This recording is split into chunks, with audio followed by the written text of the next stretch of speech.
Hi everyone, thank you for joining us for the first of 4 webinar series put on by the University of Oklahoma Zarrow Center. This one is entitled Virtual Teaching and Transition Assessments, No Problem, presented by Belkis, Choiseul-Praslin, and Wendy Mitchell. The original recording will start in a few seconds. I just wanted to go over some parts that were accidentally cut off. The first is that this is one of 4 webinar series that we're going to be hosting this spring of 2021. We hope to get a lot of feedback and information so that we can make any future webinar series really tailored to our teacher population and help to support our educators. The recording of the webinar will begin now. All right, I'm going to let you guys keep doing that. Feel free to flood that chat box. I'm going to save it, I promise, and look at it once we start planning or getting our materials ready for part 2 of our series. So we're going to go straight in to online transition assessments. And instead of focusing on just the TAGG, which we could probably do for like 6 hours because we love it and we're super biased about it here, we are going to do kind of a quick thing on how the TAGG can be used online to like really make the most out of online transition assessments. But then we're also going to share with you the other transition assessments that we found that are online. There are numerous, but we kind of honed in on some that are most popular and what we think to be kind of most effective. And then there are also a number of transition assessments that cannot be found online at all. And so ways to adapt paper pencil assessments into an online format, given everything that's happening in the world right now. So we'll start off with obviously our favorite, it's the TAGG. The TAGG, as if you know, if you're not aware, you need a refresher, is a transition assessment for students more with mild, moderate disabilities. And it is focusing on education and employment. So those 2 areas of the transition world. We have determined that the TAGG is considered a formal assessment, meaning that the results are valid and reliable. This has been done through many studies, which I'm happy to talk to at length. I can also send you more information about the TAGG, but it is done through a lot of oversight, and any studies that we do on the TAGG, we like to share with everyone as well, with all of our users, so we're all up to date with the information. The TAGG is best for students who plan to be competitively employed, and that does not necessarily have to be a college route, but a competitive employment setting, or students who plan to attend some sort of post-secondary education setting. So again, not just college or university route, it could be CTE programs, it could be on-the-job training, formal internships. Those are all counted as post-secondary education of some sort. And so if your student is kind of on that route in some degree, this may be an appropriate assessment for them. We know that IDEA, and we're pretty big sticklers for IDEA here because it is our governing special education law, and we know it kind of rules a lot of what happens in the transition world or in the special education world. So our TAGG assessment kind of ticks off this box of having a formal transition assessment, and we can couple those with different transition assessments that may not have the same designation as formal. It includes the educator, the family member, and the student's perspective, and gives you one beautiful report, which we'll look at really quickly at the end or in a few minutes. Now, the unfortunate thing is that the TAGG does cost $3 per credit. I swear if we did not have to pay our web developers, and we love them, they maintain everything for us, but we would give it to you for free if we could. When we're looking at the TAGG, we're looking at 8 different constructs, and we call them non-academic behaviors. The academic stuff we know is being covered in schools, but we also know through research and through years and years of just experience that our students with disabilities are not always faring well when they leave the high school setting. And a lot of that has to do with their non-academic behaviors. So their ability to persist in any goal that they have, to interact with others, to goal set and then attain those goals. And all of these different areas here, the 8 constructs that we look at in this test, we know to be effective in student success. So the most ideal situation would be for a student to take the TAGG, then the teacher's teaching all these skills that the TAGG shows you is needed, and the student takes it again. this would be the most ideal situation. We also know that that's not always the most realistic situation, but if we work on the skills that the tag has told us the student needs supports in, and the student makes improvements in those skills, their chances of having better post-secondary outcomes actually increases. That's one of the things our studies have found. Creating a TAGG account completely free. You can just go to our website, tagg.ou.edu, and sign up there. So once you have your TAGG account, and I know many of you do, I know a couple of you in the registration form said you weren't sure. We can, if you email me, or I'll reach out to you at some point. I can help you see if you have an account, and if not, help you make one and make the best use of yours. So really focusing on the TAGG online. Before, the TAGG was mostly used at the teacher's computer and then the student kind of next to them filling out the answers. And that's perfectly fine if you are still able to do that. But we know that many schools around the country are still in virtual only settings, or half virtual, half in person. It gets really messy really fast. And so the TAGG, we have seen a big trend in the way that it's been used, or a change in the way that it's been used. And one of those is that you can email a link to any user that you, or any person that you want to complete their version of the TAGG. So if your student is online learning from their home or from a different location that's not the school, you can email them a link to complete the TAGG, and they can do it from their computer. This same feature is available for all the versions, the professional, the student, and the family version. So if you are the special education teacher and you want to have the general education teacher who knows your student really well to complete the TAGG, or a different, or say a social worker or the school psychologist or anybody who knows the student really well, you can go ahead and email that link to them. I am also a big fan of not making our special educators do absolutely everything. If there are other people on the student stakeholder team, on the IEP team, then let's include them into this process. Now, the link can also be sent to family members. We know sometimes it's a little bit harder to get family members to participate in our assessment, but this is a great way to at least give them the ability and the option to do that. Now, the TAGG can be accessed on computers, iPads, tablets, and even phones. It's not necessarily the prettiest on the phone, but it can be accessed there. Now, we do have the TAGG available in English, Spanish, Chinese. There are English and Spanish audios. There are ASL videos available for every single question. These have also been used far more than ever before from our just web analysis, especially for students who are doing this assessment at home and may not be the strongest readers. The audio option is like coming in very handy these days. Now we do have a full training for just the TAGG. The PowerPoint for that training can be found there. I email it to everybody who ever asks me any question about the TAGG, just because there's lots of information there that I can't always cover all the time, but you are welcome to take it, share with any of your teachers. Maybe you'll learn something a little bit different than how you've been using it. Now, my other update is that we had a big meeting today with our web developers, and if you completed our survey of what's going well with the TAGG, what's not going well, we took all those responses, and we've been working with we're going to start working with our web developer to update some of the features on the TAGG. So I'm really excited. I'm really happy that a lot of you gave feedback so that we can share that information and make our keep up our assessment with the times, make sure that it's useful today, tomorrow, and in the future. So once you have created an assessment for your student, it looks just like this. Professionals have a 1 to 5 option. So do the families to score the student on their skills. And students have a 1, 2, and 3 option. So not as many, kind of helps focus in a little bit of their own abilities.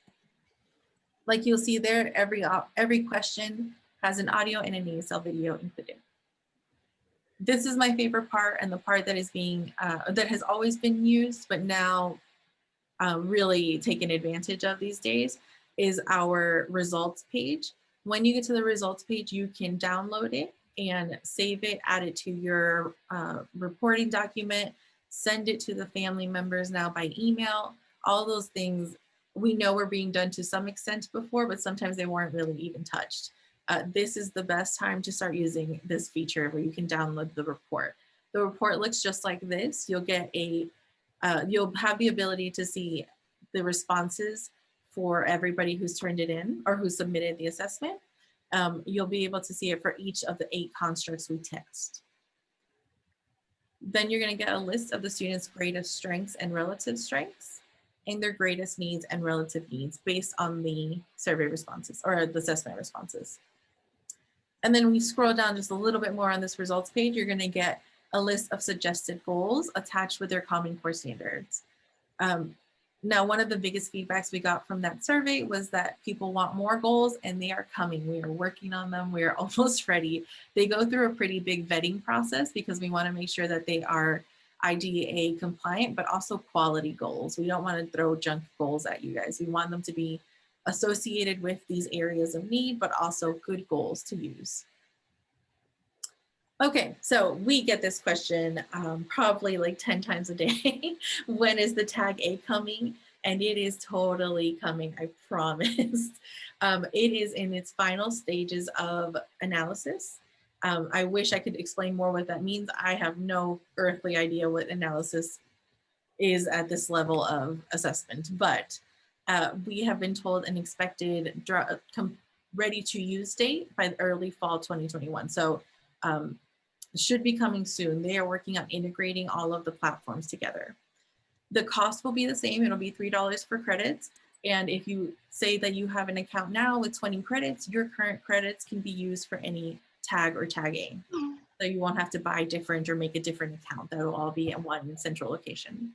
Now, something else is that is coming at the same time will be access to the AIR online. The AIR is a self-determination assessment. It is currently available for free on our website on paper pencil, and you can take that QR code there. But they're converting into an online format, and that you will never have to spend any credits on when you're on our website. It'll be free, so you can give your students more than one assessment, not just the TAGG. And so those are things that are coming. We're super excited for them coming. I see a quick question on the chat about Oklahoma State standards. We've currently taken them out just for a little bit, but we're going to put them back in. It's kind of in that whole restructuring of the website, but they're coming back. Don't worry. Okay, so I'm going to go into, that's the TAGG. You guys got the TAGG. We love the TAGG. I really could spend the rest of my day talking about it, but there are other transition assessments available online. And so I want to share those things with you. I did focus them on the free assessments. There are not many that are online paid, but I didn't want to give you anything else that had to be paid for. I believe that things should be free for educators. I really do. So I'm going to start us off with Career One Stop. Career One Stop is employment career focused, and I know many people use it, but if you don't, you really should be looking into it. Career One Stop is, Wendy, am I in your slide? I'm sorry, everybody. Okay, let me just finish this one and I'll let you go. I'm sorry, I skipped over. So Career One Stop has a couple different assessments to use. There's an interest assessment, a skills assessment, and a work values assessment. My favorite of these is the skills assessment because you can ask students, what skills do you have? And they have absolutely no skills that they've ever heard of that they can tell you. This is the best time to give them this assessment. Attached with this, and probably one of the best features of this website, is the number of videos on different careers that are available. There are so many videos, quick videos on kind of a summary of what every single career is. Sometimes you just have to look at their repository. It's huge. You can spend a lot of time here. There's a lot of other resources available on Career One Stop, but we wanted to make sure that you had that. There are also videos on skills and abilities and work options and career clusters and just in general. This information is super important when you're helping students career plan. Now I'm gonna stop talking because I overstepped. Wendy, please take it over. Just tell me when to move the slide.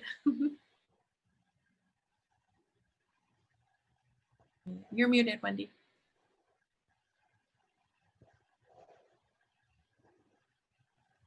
See, I did it too.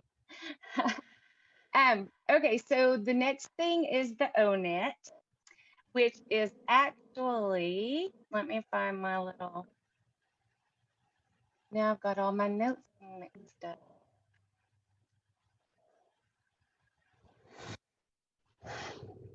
You got me all focused. Oh, I'm so sorry. Okay, no, that's okay. So actually, the Career One Stop was based off of the ONET, which is the My Next Move, and it's sponsored by the U.S. Department of Labor, Employment and Training. It's just a career exploration tool. And if you look at the picture that we have here in the bottom right, that's what the profiler looks like. It's really easy to use. You can see that it uses emojis, and it's on a Likert scale. I felt like the ONET Resource Center, that page itself is a little bit overwhelming, but yeah, don't go yet. But the assessment itself is pretty easy to use. There's web-based versions and paper pencil versions. Okay, go to the next one, please.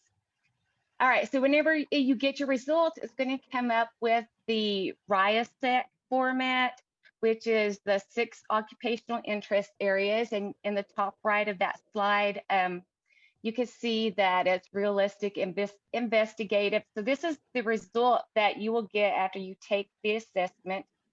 Higher scores mean higher interest.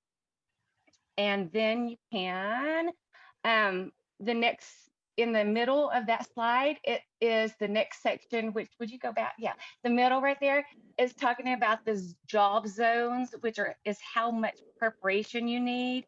So then you choose which preparation level you want. And then the next slide takes us to the screen that after we choose which career we want, this is what we get. We get all the knowledge, skills, abilities needed. There's a lot of information there.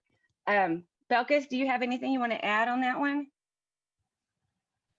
Yeah, so this one, the ONET Online or the My Next Move is one of the coolest sites for career exploration.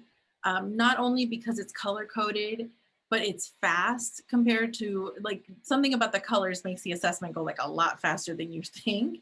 Students tend to like it because it doesn't feel as intense as I'm choosing an actual career. But we also know that students sometimes are not necessarily interested in attending further education to a lengthy time, right? Some students don't want to go to college, but some students also don't know that the jobs that they have a general idea of also require quite a bit of education. So that's just something great for students to play around with. It's one of the better features here. I would 100% recommend this assessment. All right, I'll move forward. The next assessment that we're looking at is the Princeton Review Career Quiz. There's 24 total questions, and each of the questions are presented with 2 statements, and you choose which one you prefer.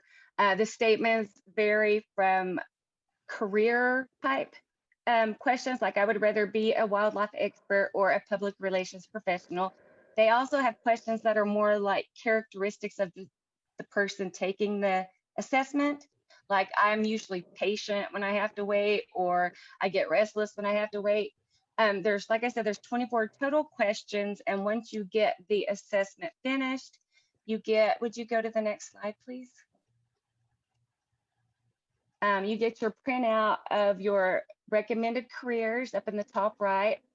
And if you choose one specific, you get the, like in the center there, it has all of the information that you need, everything about education, what it's going to look like, that career in the future. It's real easy to use, point and click design. I don't know, anything else, Belkis? Yeah, so this was a pretty easy one to do for students, but because it's part of the Princeton review and they hold so many things in standardized testing like SATs and ACTs and all the extra stuff, their descriptions of actual jobs are really thorough. And sometimes in some of the resources we'll share, the descriptions are purposely made to be kind of short and easy to understand, but sometimes we need a more thorough description, especially for jobs that are more education based, the students need to attend some kind of college or training for. And the descriptions of those are actually really great. And I would very much recommend this as well. We didn't put anything that we would not recommend. All right, this next assessment is the Career Zone Interest Assessment, and it's developed by the New York State Department of Labor. So from their homepage, you can click on the Assess Yourself tab, and it'll take you to the page that we see here, the green. And it really is so simple because you see that RIASEC acronym again. The student picks which of the 3 domains they have the most interest in, and it will generate careers from that. You can also look at work values to see what sort of I prefer a job where I have a lot of independence, or I prefer a job where I get a lot of recognition. Would you go to slide 22? And then whenever you get your printout or your results, you have the results. This page isn't on here, but it does offer like a star, 1, 2, 3 stars, best match. So you know whether it's a good match or not. And it also has that job zone of 1 to 5. 1 is less prerequisites. When you click on the career, it gives you all the tools, tasks, duties. Also, the website has a lot of really awesome resources like resumes, cover letters, job search, skills, budgets, all kinds of things. All right, Belkis. That's all me. That's I can't see the number of the slide here. Okay, oh, so Casey Life Skills is the most popular transition assessment used ever. There's been like 3 big surveys that I have asked teachers over the years, what is your, what assessments are you using? And by and large, it's the Casey Life Skills, and for good reason. So if you're not aware of the Casey Life Skills, it is one of the few assessments that consider all the different kinds of possibilities that students could actually realistically be experiencing.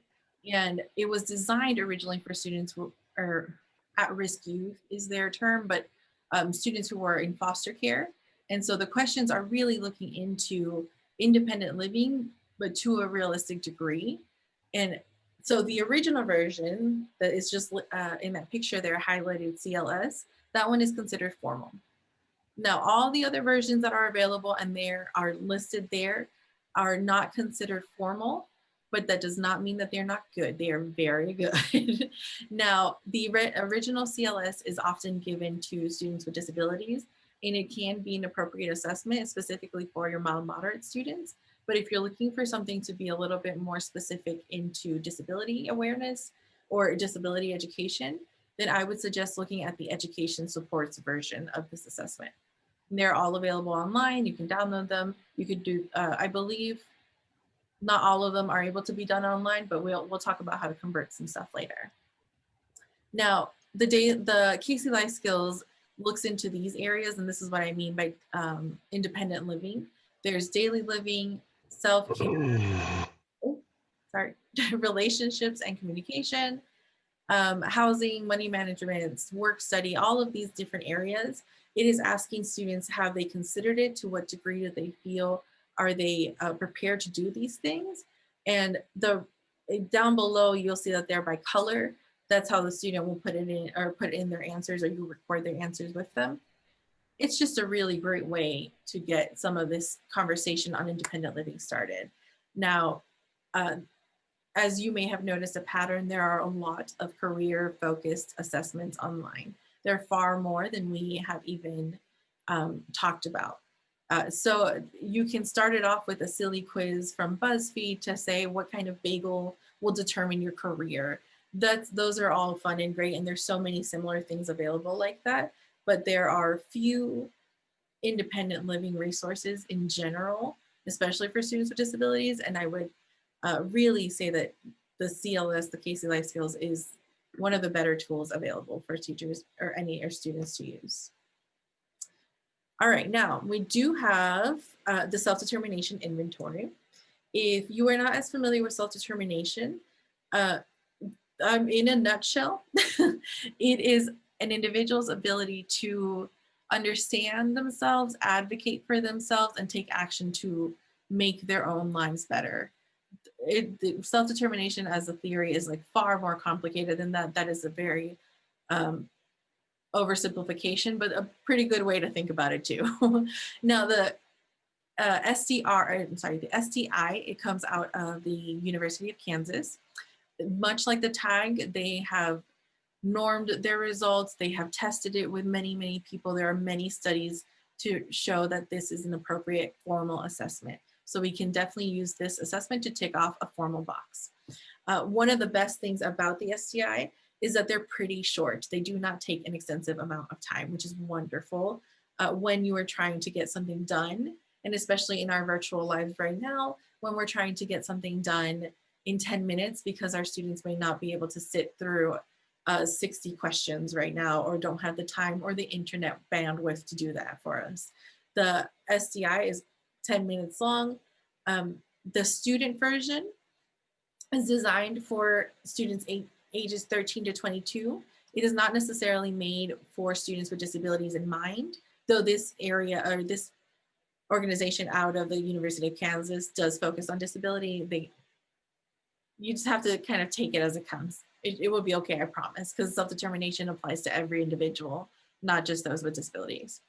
There's also a parent-teacher version available, and there's an adult report version available. You can see your own self-determination skills if you really are curious. There is an additional cost to basically have them multiple students under one account, but you can create an assessment for any student for free. You just wouldn't be able to like host them all at one site. Does that make sense? You could save your reports. You can add them to your IEP, your reporting documents. You could just use them as a way to have a conversation with students about their own self-determination skills and how improving those skills might actually benefit them in the future. There are ASL translations available as well as in Spanish and audio for each question. Okay, this is what the report for the STI looks like. Like up top, you'll see that you'll be able to save the report with scores or without scores. It's just preferential. And then down below on the report scores, there are suggested actions you may take for the areas. They look at 3 different areas: the ability to decide what you want to do with your life, to act upon those decisions, and believe that you will be successful in those areas. And so the actions you take and the skills that they suggest would be great places for an educator trying to figure out, what am I supposed to teach you in transition? I don't know yet. This is a really cool place to start. Okay, so believe it or not, that pretty much runs the gamut of what is available online. You'd think in the year 2021, there would be far more assessments online for us. What we know is that there are a lot of assessments on paper pencil, and that a lot of them are good. A lot of them are what we know and know how to use well. But now, given everything that's going on in the world, we have to learn to adapt. And so we have to get creative. And so for the following examples, I'm going to show you some ways that you could possibly adapt some paper pencil assessments. And I use the Landmark Guide to Assessing College Readiness. It's available if you just Google those exact words. It's a really great assessment, and I'm going to show you how I used it to get some responses online. So the first one, and we know that Gmail is the most popular email service in the world, or especially the United States, maybe the world. If you have a Gmail account, which is free, then you have access to a Google Drive, which is also free. In your Google Drive, you will be able to use forms, sheets, slides, and docs. That is the same as saying Microsoft Excel, PowerPoint, and Word. The Word, yes. Forms is a way to do a survey. We're going to go over it in a second. Using these basic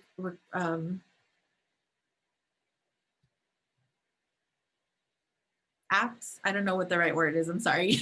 Using these available resources on Google Drive, we can convert some assessments and make them usable for our students in distance learning, virtual world, or just have them be a way to convenience your ability to keep track of things in transition world. So we're going to start off with a slides example. This is probably the easiest one. If you open up a Google Slides, you can just hit that background button and you can take any screenshot. So say a screenshot of an assessment that is paper pencil, or you know, however you come up with a screenshot, and make it the background. And once you make it the background, and I'm really sorry that this is blurry, it got too big. Once you make it the background, you can add a text box right over it and record the responses. You could send this to the student and give them instructions, and they can record their responses. From there, that's yours to keep, yours to share. It's a great way to have this available. Easiest way to do that. That's our number one step. Now we're gonna go into Google Forms now. Pros and cons to Google Forms. You all registered for this event using a Google form. Really easy to make, very intuitive to use. They're designed to be very simple, which is wonderful. Google Forms will also collect all of your responses in a sheets if you wanted them to. It's just an easy button to press. And then once created, you should be able to use your survey, your form with all of your students over and over and over again. So it does take some work up front, but the benefit is that you'll have the responses done, or you'll have that ready to go forever if you've done it correctly, basically. One of the best things that I love about using any of these Google Drive hacks that we're going to share with you today is that there is a timestamp included. And again, I'm a pretty big follower of IDEA and wanting to make sure that my job as a special education teacher is covered. And so I can have a timestamp of exactly when a person responded to my survey, and it is recorded, and I can use that to say, yes, you did respond, or I did send you this information. It is timestamped. I have your response here. Not that many of you are getting called out for it, but I think it's really important. All right, so here's an example of where I took the questions from, if we're looking at the top left, an example of when I took some of those questions from that landmark assessment, and all I did was open up a Google form and started putting in the questions into the form, and that's your right-hand side of the screen. And now on the bottom left, I took all the responses that I was given, and I only used one example here, and then I gave my student a total score, and you'll see their timestamp, their name, and their response. This is a great way to record the information, to have it done. I know I've spoken to a teacher who's taken some of the assessments on our Zarrow Center site and done this exact same thing. She's the one who gave me the idea. And she said that, yes, it was a little bit of work up front, but she has used it ever since. And so I would really recommend, if there's an assessment that you've been doing that is paper pencil and this is the one you want to give to your student, this might be a great way to have it changed to an online setting. Okay. So if you are familiar with Google Drive, you have a Google Classroom, which we know is in use a lot now.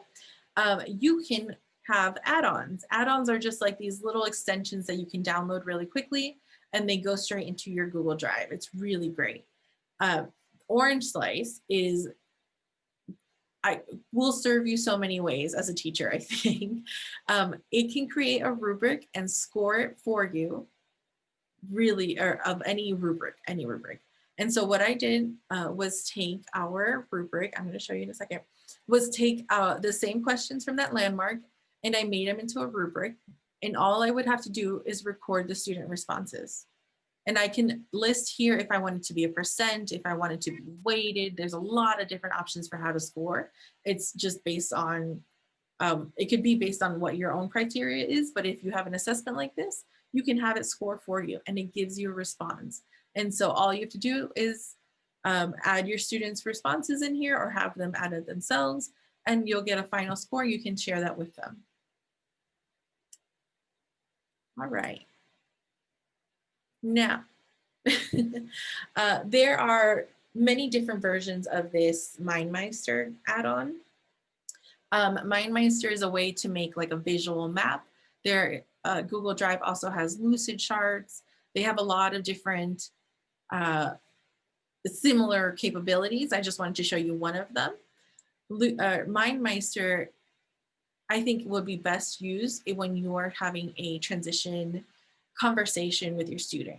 It doesn't have to be a formal interview that gets recorded. It could just be like a brainstorming session where you talk to your student about what their current ideas are in transition or after high school. What is it that they want? And you start just typing up these notes to save, to have that, to show that you remembered and you had a conversation with your student.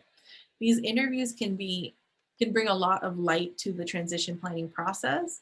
Assessments tell us one story. Talking to students tells us a very different story sometimes.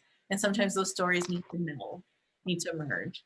And so a really great way to do that is to take some notes on everything you've talked to the student about. And you will see that, I know it's a little light and I'm sorry, I should have made it darker, but you will take those notes and it converts them into this image, into this map. It's great for brainstorming in general, but also here's what your student has told you about the 3 big areas in transition and what their current plans for it. And it also helps them visualize their own ideas. Maybe they kind of have it and haven't really thought about it. And this is a great way to start visualizing information. All right. We're coming, I promise. So I believe this is the last one I have for you guys.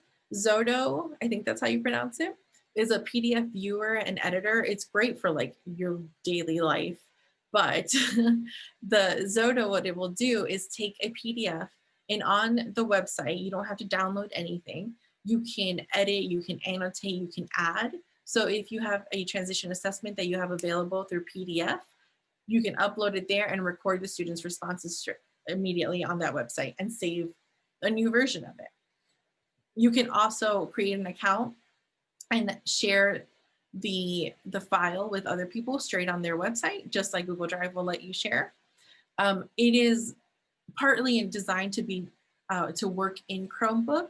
So we know that many students have Chromebooks right now. This is probably one of the better tools. This is a great tool just for everything because we know that there's so many PDFs we get that need to be touched up, and it's hard to figure out how to do that sometimes. And you can save things directly to your Google Drive, your Dropbox, or your computer. And it's free and it's amazing. I mean, they've all been free. It looks just like this. It's pretty simple. I used the most basic tool when I put in the assessment and just like with my hand made little check marks and wrote down points. You can use actual text if you wanted to. I was just trying to show what it can do. It's really great. I think you guys might get a lot of benefit from it. I get benefit from it just from having it because I end up needing to use PDFs a lot. Okay, those are our main resources. We've talked about how to use current online transition assessments, and we've talked about how to convert some of our already known transition assessments into an online format. We know that it still requires work from you all. We know that there's still so much more in the world of transition that needs to be addressed that is not necessarily being addressed online. So I wanted to direct you to the main resources that might support you in your education journeys, basically. The first one is the NTAGG, the National Technical Assistance Center on Transition. They have a guidance that they update every couple of years or so, and we're on version 4 of age-appropriate transition assessment toolkits. They go over what are these requirements per IDEA, and they list out not just the ones we have talked about, they list many more transition assessments and tell you what the definition or the difference between an informal and formal and how they can be used. It is a great, great resource. I would very much recommend looking this over if you are in the world of transition, even to a tiny, tiny degree. And not to brag, but the Zarrow Center is mentioned in this site like 4 times. Then we have Transition Coalition. They are out of the University of Kansas. The University of Kansas has one of the bigger resources available for special education transition. They have a very comprehensive list of transition assessments for students with more significant needs. We know that it is a huge area of need in transition to have assessments designed specifically for them. Now, I will make a little caveat that some of the assessments listed in their list are not always the appropriate for students with more significant needs. I only say this because they listed the TAGG as one of the assessments. And like I mentioned before, sometimes the TAGG is not the most appropriate. We have something coming, but still, you're gonna have to look at some of those. They list things that are paid and not paid, free and not free. So, and it's all detailed out in their list.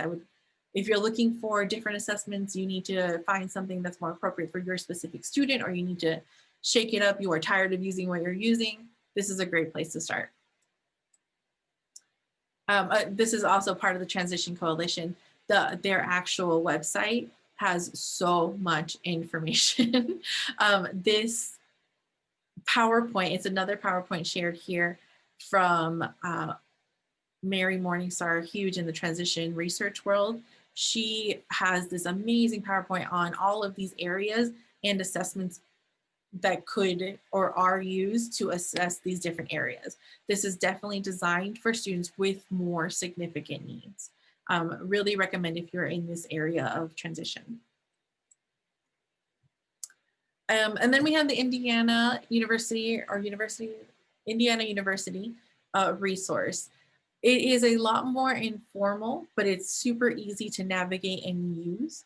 They have this matrix, it's on the right-hand side here, where you can look up assessments based on the area, so the domain, and through areas of transition, you can look at grade levels, you can look by language, you can look for disability area.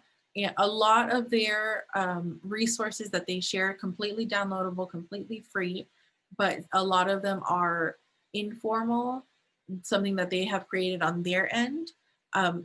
You can use it, you can adapt it, you can go from there what you need to do. It's just a really good resource if you're not really sure where to start either, or if you're not liking anything you've seen. This is a pretty cool place to start going. And then if you just need to learn more about the ins and outs of transition, because it is a whole world unto itself. People sometimes think of transition as a tiny part of an IEP. We know that transition is a huge part of an IEP. And if you just need to learn more information, you're trying to keep up to date with what is happening, what resources there are, Project 10 is one of the best places to go, 100%. If you are trying to get some materials ready to teach your other teachers or do a webinar or training or a PD, great place to go. And then finally, I'm bringing it all home. We're the Zarrow Center. Like I said, when we first started, we are big believers that things should be free or as free as possible. Everything except our TAGG is available for free on our website. The 8 constructs we talked about earlier that the TAGG teaches, all those non-academic behaviors, we have lesson packages available online that can be downloaded to teach those specific skills. They're listed here, but they're also on our website.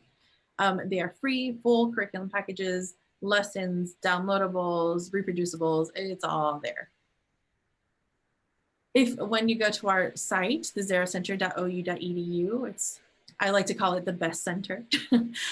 You'll see that navigation bar on the side, and you'll have access to not only just all those transition teaching tools, but also some self-determination assessments that can be used online for free. I'm sorry, they're not online, they're paper pencil, but we now know how to convert some paper pencils into an online. So there are 3 self-determination assessments you can use there. There are also some, not many, unfortunately, suggestions we have for assessing students with more significant disabilities. Our most popular download probably in this area is the personal preference indicators, but you can take this idea and adapt it to however works best for you and your students.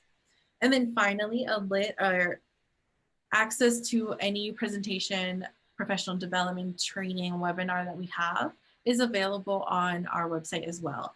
This is where I say you can take it, steal it, slap your name on it, share it with your teachers. We don't mind. We put it there for use. We put it there to give educators as much resources and supports as we can. All right. And so I'm just gonna, before we close out, if you have written a question in the chat box, I am saving the chats, especially with all the information you guys gave me at the beginning. So if there is a question there that we have maybe missed, I will make sure to email you all. Or add them now if you want me to answer them at some point. You can always, I'll put my information down below or at the end so you can contact us or know where to contact us. Now, we currently have an opportunity if you happen to test students who are Spanish testers. So not just Spanish speaking, they have to be able to take a test in Spanish. If you happen to have this very niche population of students, please feel free to contact me. My information's down below or in that flyer, and I will give you free TAGG credits. This is, from what we know, a very vulnerable population of students with disabilities in the country. They're dually in categories that typically don't fare well after high school. And so making sure that we are trying our best to kind of address this population as much as we can. And we need to start doing that by giving assessments first. And so if you happen to be in this or teach this population of students or know that somebody does, please send this information out and over. They just need to contact me and I can help them get set up. Okay. This is a short timeline, but our SunoWorks applications are due February 1st. We know it's a quick turnaround if your students have not considered SunoWorks yet. But SunoWorks is our college experience program for students with an intellectual or developmental disability. Having these students in our lives has made everything better. They have shown us how to really accommodate at a college level. They have shown us what they are made of. They are the best kids we've ever worked with. Honestly, we love them. And we are looking to expand every year. That's our goal. And so if you have students who you think this might apply to, or they want to look forward to this, there is our information. You can contact our assistant director, Dr. Lingo. Okay, I think this is the last of my announcements before you get your certification. If you are interested and you don't yet have your master's or you're dying for another master's, we do have some funding available for master's students. Our master's program is online, so you don't have to worry about being here specifically or in the state. We have two options: a master's with a focus in transition and social work, or flip it, a master's in social work with a focus in transition. We have learned that social workers have a million different resources and trainings that are so important to the world of transition, and vice versa. So we kind of combine these two areas. We should not be working separately. We need to be working with them as much as possible. They need to be working with us as much as possible. So it's combined into a master's program now. It's really cool. We admit 10 students annually. So there's funding available. Very nearly everything is covered in the funding, and out-of-state tuition is available. It's just for a limited number. So you just have to contact us and check in before anything happens. Okay, last thing. There is our contact information. You are welcome to email, call us anytime. Our hours for calling are a little bit weird right now because we're half here, half not, but please reach out. Any questions, anything we can do to support, you're stuck somewhere and you need us to, or you need somebody to give you some advice. We are all former educators, varying degrees of experience and settings. We will do our best to answer your questions and support you all.